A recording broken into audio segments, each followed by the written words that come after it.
Without a doubt, Balon Greyjoy is the dumbest character in Game of Thrones. And that's saying a lot because this is a series that brought us Cersei, Robb Stark, Ned Stark, basically most of the Starks. This brought us Daenerys Targaryen, this brought us Jorah Mormont, this brought us Khal Drogo. This brought us many of the stupidest people who have ever appeared in fiction. And yet, why do I pick Balon Greyjoy as the dumbest person in Game of Thrones? Well, it's a good question. Um, but it's a pretty easy answer. I pick him as the dumbest character because every decision he makes is bad. I can't think of a single good decision he made in Game of Thrones. In the series, in the extended universe, etc. So let's just go through Balon Greyjoy's track record. So, the kingdom was engulfed in anarchy. There was a major civil war, a big uprising by Robert against the Targaryens. The sides were fairly well balanced. The rebels were a bit stronger than the crown. So yeah, it was complete anarchy. People were being burnt alive. Things were going crazy. And Balon Greyjoy took this opportunity to assert independence and um, he asserted independence during the Civil War when no one could do anything about him and stop him. And then he went on to be the Iron King. Oh, wait, that didn't happen. He did assert his independence. I think it was 7 years after the war ended, when Robert was fully on the throne. There was no real worries of a second civil war. So instead of declaring independence when there was really no one who could spare the forces to stop him, he decided to declare independence after the fact, um, just to make it harder. When he would have to fight all seven kingdoms instead of maybe one or two, who were engaged in a bigger, more important war, because no one really cares about the Iron Isles. They're mainly part of the Seven Kingdoms just because if they're part of the Seven Kingdoms, it helps to stop them from raiding people. So that happened. So he predictably lost. How he thought he was going to win that one, I don't know. There seems to be no overall plan. If he had have maybe coordinated with the Tyrells and the Dornish and kind of like formed an anti Robert alliance, um, that could have worked. Maybe he would have helped restore the Targaryens in exchange for independence. That wouldn't have been a bad plan, but he didn't. He just declared war. He burnt one fleet, but the Seven Kingdoms all have fleets. So a different fleet just came up and smashed him, and both of his children died, and Theon got captured. So that was his genius master super plan to reestablish the Iron Isles, and it was such an utter failure that his people were just completely humiliated and basically wiped out. So I mean that went well. Then Theon was a hostage of the Starks. Um, he probably could have tried to have another son, but he didn't. He's like, no, Asha will be my heir, which goes against inheritance rights for Westeros, let alone the Ironborn. He didn't really care though. He's just like, yeah, Asha's going to be my heir.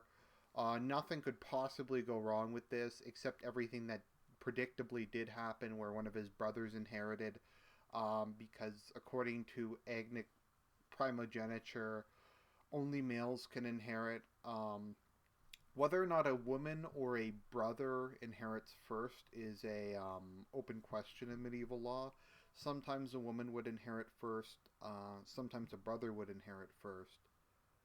But generally speaking, a brother would inherit first, and this has been an issue that's been settled before in the Game of Thrones universe. Where generally speaking, a another male will inherit, um, if for no other reason to just keep the family name going. If Asha had have inherited, and she would have had to marry someone and then had children, which she doesn't seem likely to have children, and then she would have I don't know. It's just no aspect of that plan really was good. And people were like, well, Asha was competent. Well, she was so competent, she got her ass kicked by Euron and Victarion. Um, so she lost the King's Moot, so whatever. So his master plan to make an heir didn't work out.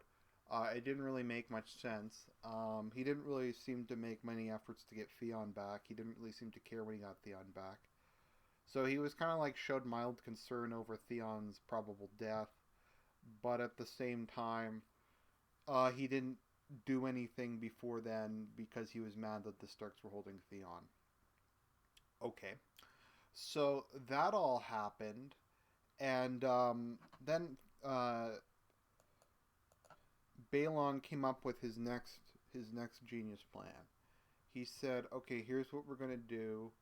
We're gonna go to war and declare our independence during the War of Five Kings."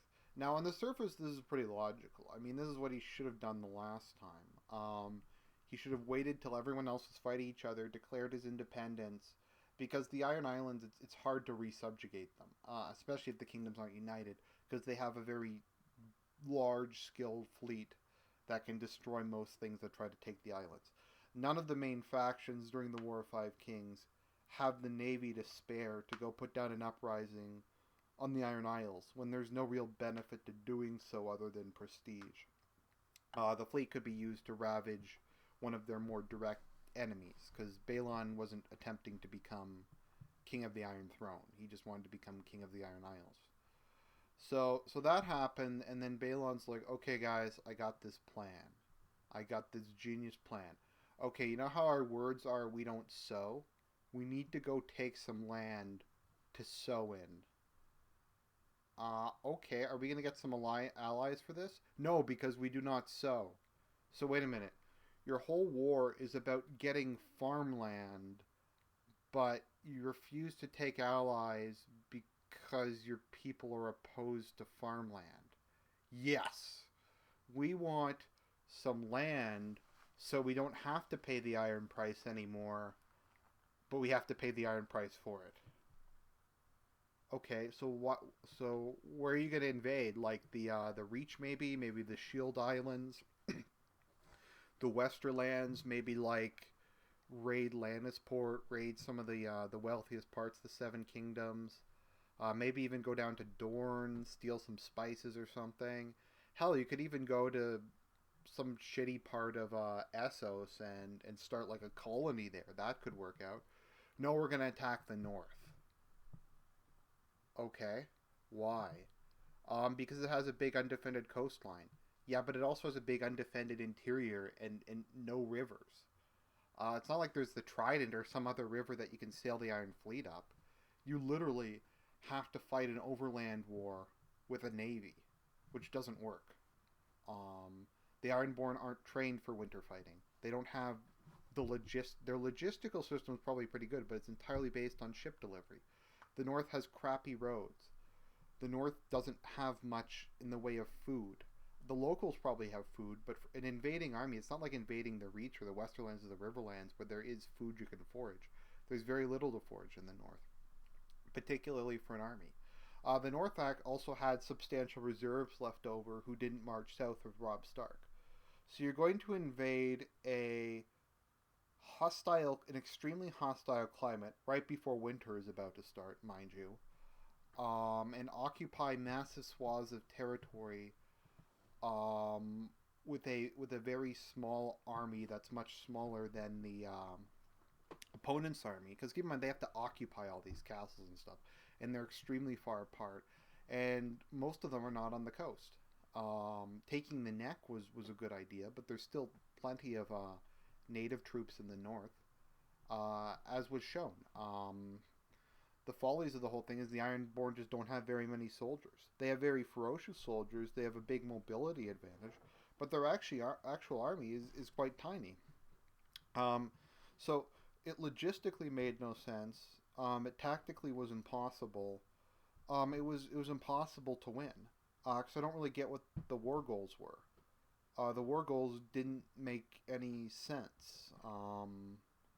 They were going to take a bunch of land that was agriculturally useless because right before winter when they wouldn't have been able to farm it anyways, and then they would have done what with it? I mean, the north is the poorest region in next to maybe the Stormlands. I mean, there's some natural resources in the north, but overall, it's slim pickings.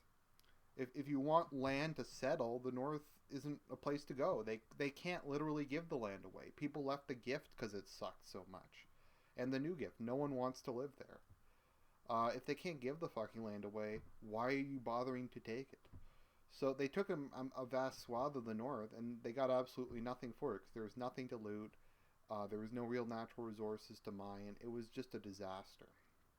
Um, so then we get to the issue of Theon and Theon's plan.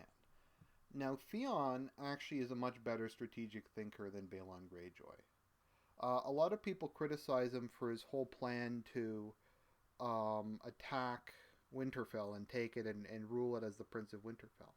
But strategically speaking, it actually does make a lot of sense. And here's why. Winterfell is directly in the middle of the north, right? It's heated by hot springs, so it's not dependent on wood. They have the greenhouses there that can produce its own food, so it has a steady supply of food plus probably massive winter stores. So Winterfell is basically self-supporting. It has massive walls. It has its own food supply, its own water supply, its own heating. It's extremely difficult to take, even if it was in the south. But this is the north, and the land around it doesn't support large armies. So to get the number of troops necessary to take Winterfell is almost impossible. And it's in the middle of nowhere, so there has to be supply lines going really far. So taking Winterfell basically allowed the Ironborn a massive range of control. Now, what do I mean by range of control? If they had brought in maybe 300, 400 men, which isn't that many, maybe brought some horses. I know the Ironborn don't like horses, but they could have gotten them and fought like dragoons, like rode the horses out and then dismounted and fought. That's how the English traditionally fight, because they preferred infantry armies too. So they get 300 or 400 guys there, and then any northern army that is attempting to go west to attack the holdings the Ironborn have on the coast has to contend with the very real possibility that the Ironborn are going to ride out from Winterfell and hit them in the back or cut their supply lines. Because they have to, because the Ironborn control the entire western coast, the only way to get supplies to the west to support a retaking of the west is to do it overland. And with a couple hundred guys, the Ironborn can just ride out, sack the caravans. The north has to pull more and more troops to defend the caravans. They have to try and go way around Winterfell, and it just becomes a logistical nightmare for the north. It's the key to the north. It effectively secured most of their western conquests and made it extremely difficult for anyone to really dislodge them. So Theon's plan actually won the war.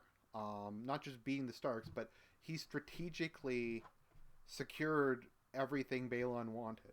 But Balon didn't want to support him because his genius daughter was like, no, we can't hold Winterfell because of reasons. Or some shit like that. So, yeah. So he turned down his only real chance to win the war, and then he got killed by a faceless man. So Balon Greyjoy is utterly incompetent. None of his decisions were good, and ultimately all he did was bankrupt and destroy his people with absolutely nothing to show for it. Not even his succession worked out. He was a man who, I find in Game of Thrones, generally speaking, people get what they deserve, and people ultimately get their comeuppance. And he got his comeuppance. He was a prideful, vain, ruthless, arrogant, cruel man who saw all of his dreams collapse before him. And that's my character profile of Balon Greyjoy. This is Argent Templar, signing out.